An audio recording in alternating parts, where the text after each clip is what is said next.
తెలంగాణ కాంగ్రెస్ లో అంతర్గత ప్రజాస్వామ్యం శృతిమించుతోందా? అధికారంలో ఉన్నా లేకపోయినా రచ్చ తప్పదనే నానుడి హస్తం నేతలు మరోసారి నిజం చేస్తున్నారా? పార్టీలో ఉన్న భావ ప్రకటన స్వేచ్ఛను అడ్డం పెట్టుకుని నేతలు రోడ్డెక్కుతుండటం ప్రభుత్వానికి నాయకత్వానికి తీవ్ర తలనొప్పిగా మారింది. తాజాగా మంత్రి కొండా సురేఖ కుమార్తె కొండా సుస్మితా పటేల్ ఏకంగా ముఖ్యమంత్రి రేవంత్ రెడ్డిని టార్గెట్ చేస్తూ చేసిన వ్యాఖ్యలు రాష్ట్ర రాజకీయాలలో తీవ్ర దుమారం రేపుతున్నాయి. ఈ పరిణామాలపై పిసిసి క్రమశిక్షణ కమిటీ స్పందించి మంత్రి కొండా సురేఖ, మాజీ మంత్రి చిన్నారెడ్డికి షోకాజ్ నోటీసులు జారీ చేసినప్పటికీ కమిటీ తీరుపై తీవ్ర విమర్శలు వ్యక్తమవుతున్నాయి. గాంధీ భవన్ కు పిలిచి చాయ్ బిస్కెట్ భేటీలతో సరిపెట్టడం తప్ప అసమ్మతి నేతలపై కఠిన చర్యలు తీసుకునే దమ్ము కమిటీకి ఉందా అన్న ప్రశ్నలు సొంత పార్టీ కేడర్ నుంచే వినిపిస్తున్నాయి.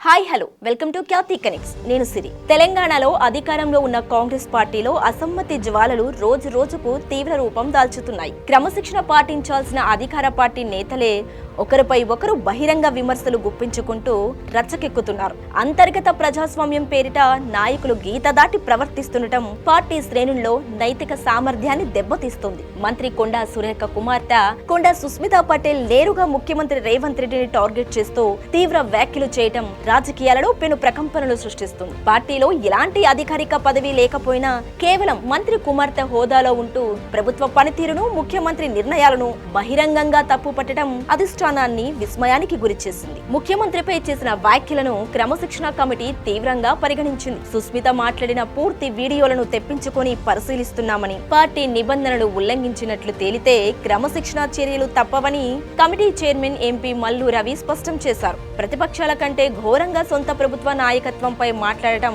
ఆమోదయోగ్యం కాదని హెచ్చరించారు. పరకాలలో సుస్మిత వర్సెస్ రేవూరి ప్రకాష్ రెడ్డి వివాదం ఒకటే కాదు, రాష్ట్ర వ్యాప్తంగా పలు నియోజకవర్గాలలో వర్గపోరు పతాక స్థాయికి చేరింది. బాన్సువాడలో పోచారం వర్సెస్ ఏనుగ రవీందర్ రెడ్డి, వనపర్తిలో చిన్నారెడ్డి వర్సెస్ మేఘారెడ్డి, తుంగతుర్తిలో ఎమ్మెల్యే మందుల సామేలు వర్సెస్ పాత కాంగ్రెస్ నేతల మధ్య విభేదాలు బగ్గుమంటున్నాయి. ఇతర పార్టీల నుంచి వచ్చిన ఎమ్మెల్యేలకు పాత కాంగ్రెస్ ఇన్ఛార్జీలకు మధ్య పొసగకపోవడంతో క్షేత్రస్థాయిలో పరిస్థితులు గందరగోళంగా మారాయి. పార్టీలో చిలరేగుతున్న వివాదాలపై క్రమశిక్షణ కమిటీ తీసుకుంటున్న చర్యలపై విమర్శలు వెల్లువెత్తుతున్నాయి. గతంలో వరంగల్ జిల్లా నేతలు కొండా కుటుంబంపై ఫిర్యాదు చేసినప్పుడు గాంధీ భవన్ కు పిలిచి చాయ్ బిస్కెట్లతో బాతాకాని నడిపించడం తప్ప ఎలాంటి కఠిన చర్యలు తీసుకోలేదన్న అభిప్రాయాలు ఉన్నాయి. కమిటీ ఉదాసీన వైఖరి వల్లే నేతలు మళ్లీ హద్దులు దాటుతున్నారని విశ్లేషకులు భావిస్తున్నారు. మునుగోడు ఎమ్మెల్యే కోమటిరెడ్డి రాజగోపాల్ రెడ్డి ప్రభుత్వ తీరుపై, రాష్ట్ర నాయకత్వంపై పదే తీవ్ర విమర్శలు గుప్పిస్తున్నా క్రమశిక్షణ కమిటీ చూసి చూడనట్లు వ్యవహరిస్తుందనే ఆరోపణలు వస్తున్నాయి. ఆయనను కనీసం పిలిచి వివరణ కూడా కోరలేకపోవటం కమిటీ ద్వంద్వ ప్రమాణాలకు నిదర్శనమని పార్టీలోని కొందరు నేతలు అసంతృప్తి వ్యక్తం చేస్తున్నారు. తాజాగా కొండా సురేఖ, చిన్నారెడ్డిలకు ఇచ్చిన షోకాజ్ నోటీసులపై 3 రోజుల్లో వివరణ రావాల్సి ఉంది. ఈసారైనా కమిటీ నిబంధనల ప్రకారం కఠిన చర్యలు తీసుకుంటుందా, లేక ఎప్పటిలాగే రాజీ ఫార్ములాలతో సరిపెడుతుందా అన్నది ఉత్కంఠంగా మారింది. అధిష్టానం కఠినంగా వ్యవహరించకపోతే రానున్న రోజుల్లో కాంగ్రెస్ అంతర్గత కుమ్ములాటలు మరింత ముదిరే ప్రమాదం ఉందని రాజకీయ పరిశీలకులు హెచ్చరిస్తున్నారు.